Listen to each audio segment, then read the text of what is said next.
내가 너희에게 이르노니 이와 같이 죄인 한 사람이 회개하면 하늘에서는 회개할 것 없는 의인 99으로 말미암아 기뻐하는 것보다 더하리라. 아멘. 오늘은 잃어버린 양을 찾아서란 주제로 여러분과 함께 은혜를 나누고자 합니다. 우리 아이들이, 저도 아이들이 있어요. 아이들이 어렸을 적의 일입니다. 하루 시간을 내서, 아이들이 어렸을 때는 막 어디를 제일 좋아하죠? 놀이동산에를 이제 시간을 내서 한번 간 적이 있습니다. 마침 봄이라서요, 공원 곳곳에는 막 튤립 있잖아요. 튤립이 노란색, 빨간색, 막 보라색 꽃들이 막 활짝 피는데 얼마나 아름다운지 몰라요. 바람에 살랑살랑 흔들리기도 하고, 놀이공원 스피커에는 막 그냥 신나는 음악이 막 나오잖아요. 예, 사람들의 웃음소리와 아이들의 막 한호 소리가 막 귀를 울립니다. 네, 멀리서는 티 익스프레스 막 그 있잖아요. 네, 롤러코스터 우웅 하는 막 그 소리도 나고, 또 소리를 내면서 옆에서 빠르게 막 내려오고 있습니다. 그래서 옆에서는 거대한 배처럼 흔들리는 콜럼버스 어드벤처 있잖아요. 그래서 막 좌우로 막 움직이기도 하고요. 줄을 선 사람들이 막 비명을 지르는데 왜 웃는지도 몰라. 비명을 지르지만 막 웃음이 나서 즐거운 거죠. 그죠? 그래서 얼마나 신이 났는지 모릅니다. 예. 그래서 막 주변에 아이스크림 막 먹는 사람, 솜사탕 있잖아, 항상 들잖아요. 또 그래서 가득 차고 발 디딜 틈이 없을 정도입니다. 그래서 보니까, 제가 옆에서 보니까 저희 딸아이는 신났어요. 막 음악이 나오니까 뭐 또 따라서 막 쫙 목소리로 막 따라 부르기도 하고, 줄을 서 있는 동안 옆에 있는 뭐 그냥 아저씨하고 또 언제 사귀었는지 또 얘기도 하고 막 말도 하고 막 그러고 깔깔 웃고 있더라고요. 그래서 아빠가 이제 해전 목마 표를 사러 간 사이에 딸아이를 쳐다보면서 제가, 아이고 오랜만에 왔더니 이렇게 그렇구나 그러면서 좋아갖고 잠깐 이제 고개를 돌리고 다시 보니까 아들이 없는 거예요. 아들도 있는데, 둘이를 데리고 왔는데 분명히 하나밖에 없어. 그 순간 딱 한마디로, 야, 그때 기분이 숨이 그냥 딱 멎는 것 같더라고요. 하늘이 그냥 뭐 노랗다 그러잖아요. 그래서 눈앞이 노래지고 심장이 막 덜컹덜컹 하는데, 이게 진짜 이루 말할 수가 없는 거예요. 방금까지 하사하게 보이던 그 튀일리까 놀이기구 이런 것이 사람들의 웃음 소리마저도 빨리 막 멀리서 그냥 메아리처럼 막 웅성웅성 막 느껴졌어요. 그때부터 사람들 사이를 이리저리 헤매면서 막 찾는 거죠. 찾기 시작하는 거예요. 파란 옷에 빨간 모자를 쓴 남자아이 보셨어요? 네, 막 그러면서 그걸 계속 하다 보니까는 거꾸로 나중에 얘기하고 있는 거야. 파란 옷에 빨간 모자 쓴 아이 보셨어요? 남자아이인데요. 막 이러면서 만나는 사람마다 물어보면서 막 두리번거리면서 막 돌아다니는 거죠. 예, 그래서 다들 한 번쯤은 이제 경험해 보신 분도 계실 거예요. 순간에는 정말 끝이 없는 미로처럼 가득했죠. 튤립 정원 쪽으로도 가보고, 아이스크림 가게에도 가보고, 이 사람 저 사람 놀이기구 물어보기도 하고, 놀이기구 입구에도 가보기도 하고, 막 전심전력으로 쫓아다녔습니다. 그런데 결국에는 없었어요. 그래서 하나님께 막 소리내서 막 하나님 막 도와달라고 막 또 막 이제 소리 지르면서 기도를 했죠. 안내소로 달려갔습니다. 직원에게 상황을 설명하니까 안내 방송을 해주겠다고 했습니다. 잠시 후에 그 공원 전체 스피커에 방송이 흘러나왔습니다. 네, 안내 말씀 드리겠습니다. 파란 옷을 입고 빨간 모자를 쓴 남자 어린 아이를 보호하고 계신 분은 중앙 안내센터로 와주시기 바랍니다. 지금이니까 이렇게 말을 하죠. 그죠? 그래서 그 방송이 나오는 동안 제 마음이 막 덜컥덜컥 하면서 초조했죠. 수많은 사람들이 웃고 떠드는 그 놀이공원 속에서 제 마음이 어땠을까요? 불안하고 초조하고 염려하고 걱정으로 가득 찼겠죠. 그죠? 근데 잠시 후에 한 직원이 한 아이의 손을 이렇게 잡고 오는 거예요. 그래, 걸어오는 아이가 있었는데 다 자세히 보니까 아들이었습니다. 그런데 걔는 울지도 않아. 엄마가 보고 싶지도 않았나 봐. 그래서 하나님 사랑이 이런 거군요. 감사합니다, 아버지. 이러면서 막 기도를 하면서 알려가서 아들을 안아주었습니다. 세상의 모든 것을 다 얻은 느낌이었습니다. 정말 바로 이러한 부모의 마음, 하나님 아버지의 마음이 예수님께서 누가복음 15장에서 비유로 말씀해 주십니다. 예수님께서는 항상 비유로 말씀하셨어요. 비유로 쉽잖아요. 옆에 있는 거. 그때 그 상황에 맞게끔 풍습, 관습 이런 거 우리가 다 알잖아요. 그러니까 그 사람들에 맞게끔 이렇게 비유로 말씀해 주셨죠. 그 당시 팔레스타인 지역에서는 목축 생활이 매우 흔했습니다. 그래서 목자는 보통 양떼를 들판이나 산지에서 풀을 먹이며 이렇게 돌보았습니다. 양들은 방향 감각이 약해요. 길을 쉽게 잃어버리기 때문입니다. 목자가 늘 지켜보아야 합니다. 눈을 동그랗게 뜨고 어머 얘가 어떻게 하는 거야? 다 이렇게 지켜봐야 되죠. 그 당시 예수님 주변에는 세리와 죄인들이 많았습니다. 많이 모여서 예수님의 말씀을 듣고 있었죠. 예수님을 한데를 너무너무 좋아하는 거예요. 예수님의 그 마음을 아니까 자기들을 진심으로 사랑하는 사람들이 없었거든요. 그런데 사회적으로 중요한 행사나 종교 집회, 공적 모임 이런 데는 감히 상상도 못했습니다. 참석을 못했죠. 그런 사람들은. 그런데 예수님께서는 오히려 그런 사람들과 가까이 지내시는 거예요. 그리고 사랑으로 대해주시고 또 어떻게 했어요? 식사를 같이 한다는 거는 완전히 위계 질서를 파괴한다고 생각을 했는데 그 사람들하고 같이 맛있게 먹으면서 위로하고 안아주고 그렇게 사랑을 베푸는 우리 예수님 멋지십니다. 이 모습을 바라본 바리새인과 서기관들은 뭐라고 했냐면 이 사람이 죄인들하고 영접하고 함께 먹는다. 아이고 참. 이렇게 손가락질하면서 계속해서 비난하며 심하게 불평을 했습니다. 한마디로 죄인들과 음식을 먹는 것이 부정하다고 생각을 한 거예요. 그 사람들을 보면서 불쌍히 여기는 것이 아니라 아유 무슨 저런 사람들하고 같이 어울려. 아유 그때 예수님께서 하나님의 마음을 설명하기 위해서 바리새인들과 그저 서기관들 그 사람들에게 다 설명하기 위해서 한 가지 이야기를 들려주신 것입니다. 당시 사람들에게는 양을 치는 것이 목자의 이야기가 너무나도 잘하는 그 상상이 잘 되잖아. 일상이니까. 예수님은 이렇게 물어보십니다. 너희 중에 어떤 사람이 양 100마리가 있는데 그 중에 하나가 길을 잃어버리면 어떻게 하겠느냐? 사람들은 그 말을 듣자마자 어떻게 했을까요? 머릿속에 들판에 양들을 막 그리기 시작한 거예요. 떠올랐을 것입니다. 푸른 불밭에서 양들이 어떻게 해요? 평화롭게 풀을 뜯고 있었죠. 목자는 지팡이를 들고 그 모습을 지켜보고 있었습니다. 양들은 보통 무리를 지어서요 다니기 때문에 목자는 대략적으로 수를 보면서 돌봅니다. 이렇게. 그래서 어느 순간 목자가 양을 세어봅니다. 한 마리, 두 마리, 하나, 둘, 셋, 넷, 다섯, 여섯, 일곱, 여덟. 막 쉬었습니다. 99? 아니, 순간 목자의 얼굴이 굳어집니다. 한 마리가 없다.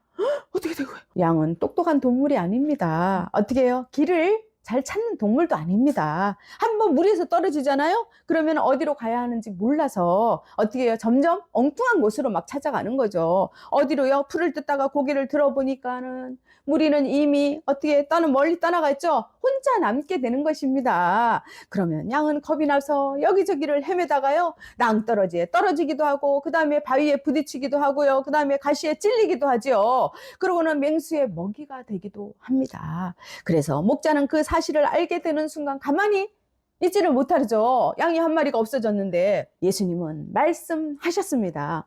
그가 99마리를 산에 두고 길 잃은 양을 찾지 않겠느냐? 이 말은 바리새인들의 생각으로는 도저히 이해가 할 수가 없습니다. 이해도 안 가고요. 정말 어떻게 저런 말을 하실까? 참 답답하죠. 답답해. 왜 그러냐면요. 바리새인들은 의인이라고 여겨지는 그 다수가 중요한 거예요. 그리고 그런 사람들이 가치가 있는 거예요. 죄인들은 한 명 없어져도 뭐 아무것도 아니다.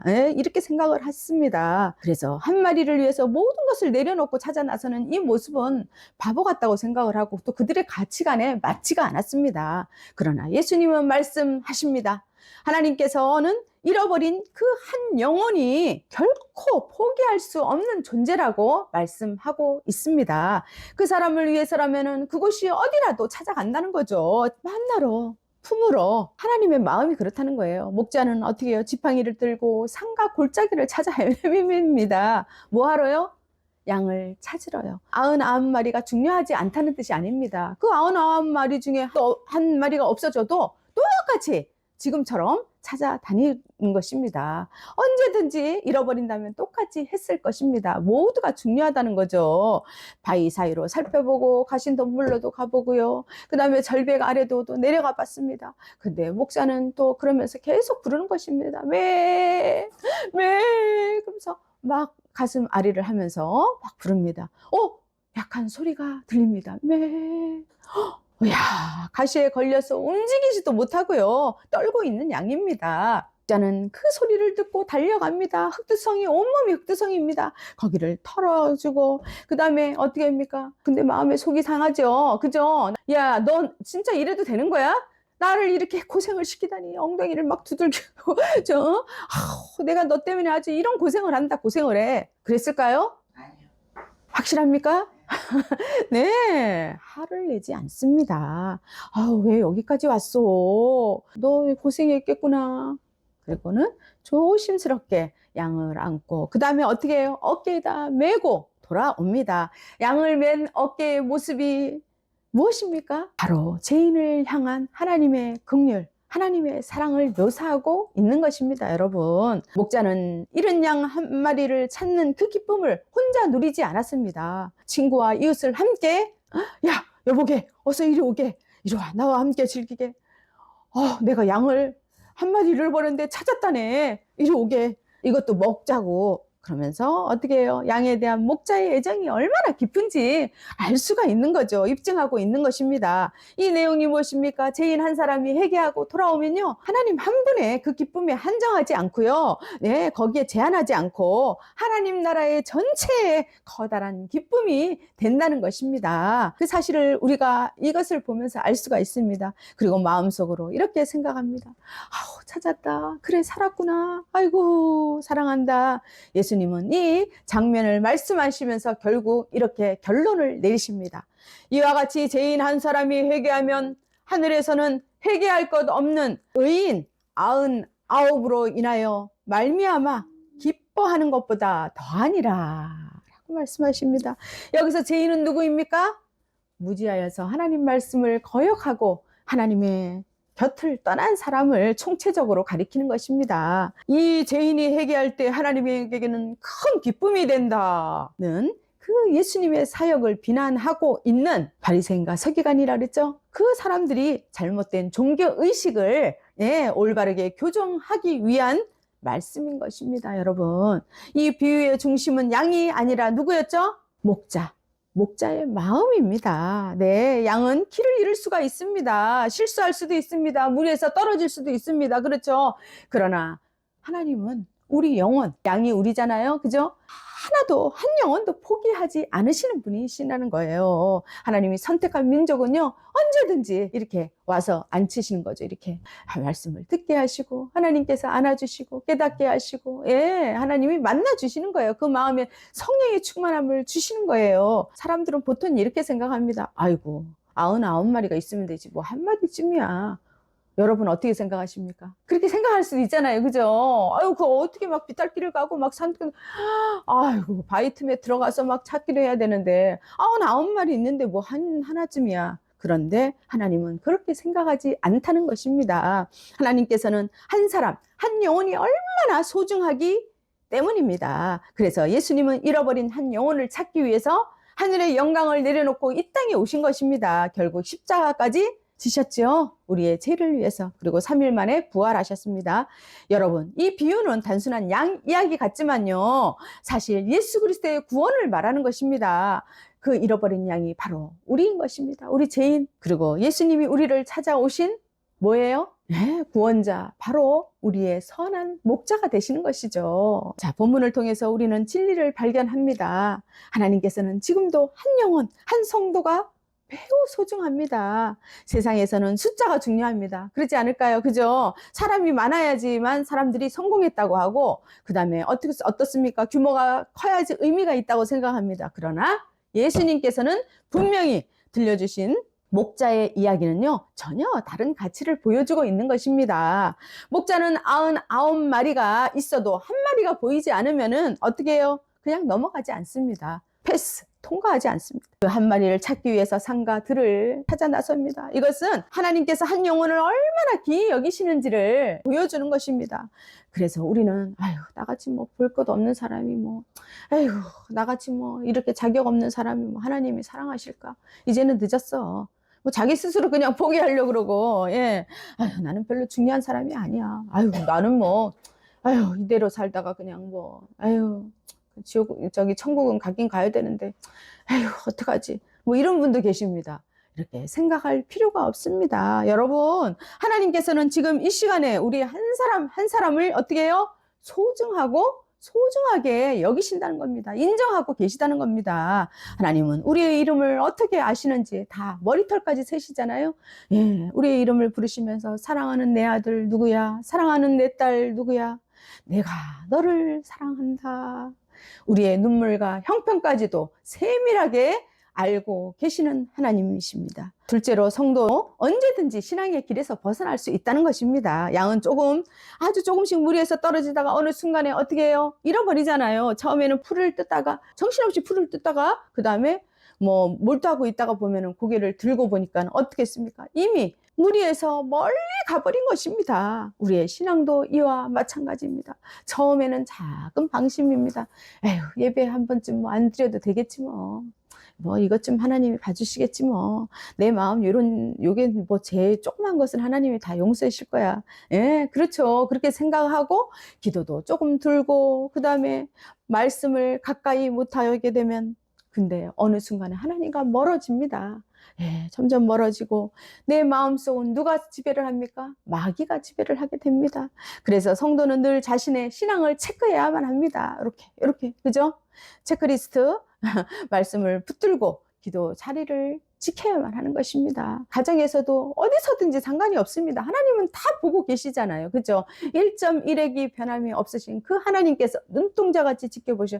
어디서나 길 갈 때도 하나님 나를 도와주세요. 나와 함께 해주세요. 내가 주님을 사랑합니다. 주님께서 나를 버리지 않으셔서 너무 감사합니다. 네, 기도하면 하나님께서 아이고 사랑하는 내 딸아 내가 너를 가장 사랑한다. 안아주시고 어디 있든지 안전으로 지키시고 보호하시는 것입니다. 하나님이 기뻐하시는 일이 무엇인지 집중하고 그것이 영혼을 살리는 일이라면 주저없이 선택해야 하는 것입니다. 나의 헌신으로 생명을 살릴 수만 있다면 놀라운 기적을 맛보게 됨을 믿으시기를 축복합니다. 아멘. 셋째, 하나님은 멀어진 성도를 끝까지 포기하지 않고 찾으시는 분입니다. 우리가 하나님께 멀어지는 것처럼 느껴질 때가 있습니다. 그러나 사실은 우리가 저버린 것이지 하나님은 끝까지 포기하지 않으신 것입니다. 우리가 길을 잠시 잃었을 뿐입니다. 목자가 잃어버린 양을 포기하지 않고 산과 골짜기를 다니면서 고생하면서 찾는 것처럼 우리도 하나님이 그냥 두지 않습니다. 꼭 찾아서 자기가 선택한 민족, 선택한 사람 하나님께서 안아주시고 위로하시고 품어주시는 것입니다. 때로는 말씀을 통해서요 마음을 두드리시고요 때로는 어떻습니까? 사람을 통해서요 권면을 하십니다. 또 어떤 때는 삶의 사건을 통해서 우리의 걸음을 멈추게 하시며 우리가 의미 있는 것을 깨닫게 하시는 것입니다. 그것은 하나님께서 우리를 사랑하시기 때문입니다. 하나님은 우리가 측량할 수 없는 헤아리기 힘든 넓은 사랑으로 잃어버린 영혼을 끝까지 찾아오시는 목자 되심을 믿으시기를 축복합니다. 아멘. 우리의 가장 큰 축복은요 바로 하나님 안에 거하는 것입니다. 믿습니까? 아멘. 넷째, 교회와 성도는 잃어버린 영혼을 찾는 삶을 살아야 합니다. 이 비유는 하나님의 마음을 보여주는 동시에 우리에게 사명을 가르쳐 주는 것입니다. 우리 주변에는 신앙에서 멀어진 사람들도 있습니다. 상처 때문에 교회를 떠난 사람들도 있습니다. 그렇죠? 믿음을 잃고 방황하는 사람들도 있습니다. 교회는 그런 사람들을 향해서 아이고 왜 저래? 아이고 이제는 그러면서 정죄하거나 판단해서는 안 됩니다. 사랑하는 여러분, 우리의 인생은 생각보다 그렇게 길지가 않습니다. 그저께 막 20대였고 30대고 그죠? 그런데 우리 자식들이 벌써 30대가 되고 그래서 우리가 살아가는 동안 누군가를 품어주고 누군가를 다시 일어나게 하고 한 영혼이라도 하나님께 돌아올 수만 있게 헌신할 수 있다면 동참한다면 그보다 더 귀한 일이 없는 복된 삶인 줄 믿으시기를 축복합니다. 우리가 그 사랑을 받은 사람이라면요 이제는 그 사랑을 가지고 잃어버린 영혼을 사랑하며 찾는 삶을 살아가야 하는 것입니다. 우리는 여러 가지로 분주합니다. 그런데 여러분 우리가 꼭 여기서 잊지 말아야 할 것이 있습니다. 무엇입니까? 하나님이 가장 기뻐하시는 것이 무엇인가? 바로 생명을 살리는 것입니다. 하나님의 선교 미시오 데이를 동참해야 하는 것입니다. 하나님은 지금도 이 시간에도 사랑하는 자들을 찾고 계십니다. 우리는 때로 이렇게 생각할 때도 있습니다. 아유 저 사람은 자격이 없어. 우리가 판단할 일이 아닙니다. 도대체 이렇게 우리가 스스로 할 필요가 없습니다. 하나님은 그 사람을 사랑하는데요, 뭐 그죠? 우리가 보기에도 사람들이 등을 돌려도 하나님은 끝까지 우리를 붙들고 계시는 줄 믿습니다. 한 사람 한 사람이 잘 되기를 원하시는 것이 뭐예요? 하나님의 마음입니다. 그런데 우리는 어떻습니까? 사람들은 참 이상합니다. 저기 내가 잘 되는 건 좋지만 남이 또 잘 됐다 하면은 쉽게 기뻐하지 못합니다. 마음 한쪽에서는 시기와 질투가 올라옵니다. 바리새인과 서기관들이 바로 그런 사람이었다는 것입니다. 죄인들이 돌아오는 것을 기뻐해야 하는데 오히려 어땠습니까? 마음이 상했습니다. 아유, 이 사람을 왜 받아주시는 거야? 아유, 예수님이 진짜 이상하셔. 자기들끼리 막 얘기하는 거죠. 그들의 관심은 잃어버린 영혼이 아니라 무엇일까요? 자기의 의와 체면인 것입니다. 여러분, 이것이 인간인 것입니다. 인간은 죄인입니다. 그러나 하나님은 어때요? 다르십니다. 하나님 마음에는 오직 뭐가 있다고 그랬어요? 사랑과 긍휼만이 있는 것입니다. 그 사랑은 지금도 우리를 향해 있습니다. 하나님은 우리가 잘 되기를 바라십니다. 그때 하나님은 우리의 삶을 통해 기뻐하시고 영광 받으실 줄 믿으시기를 축복합니다. 아멘. 기도하겠습니다. 하나님 아버지, 감사합니다. 우리가 주님을 사랑하는 마음을 갖고 이렇게 예배드리게 하시고 말씀을 듣게 하시고 아버지 하나님 또한 말씀을 깨닫게 하시니 감사합니다. 우리가 때로는 길을 잃고 헤매던 양 같지만은 아버지 포기하지 않으시고 찾아오셔서 어깨에 메고 기쁨으로 품어주신 그 은혜를 너무나도 감사합니다. 이제는 그 사랑을 받은 자로서 잃어버린 영혼을 향해서 주님의 마음을 품게 하시고 한 사람을 귀히 여기며 찾아가는 삶을 살게 하여 주시옵소서. 바깥에 나가서 선교적 삶을 살기에 부족함이 없도록 남을 도와주고 남을 이해하고 남을 사랑할 수 있는 마음이 풍족해지게 하시고 우리 가정과 이 사회에 선한 영향력을 끼치는 우리가 될 수 있도록 도와주시옵소서. 선한 목자 되신 살아계신 예수 그리스도의 이름으로 기도합니다. 아멘.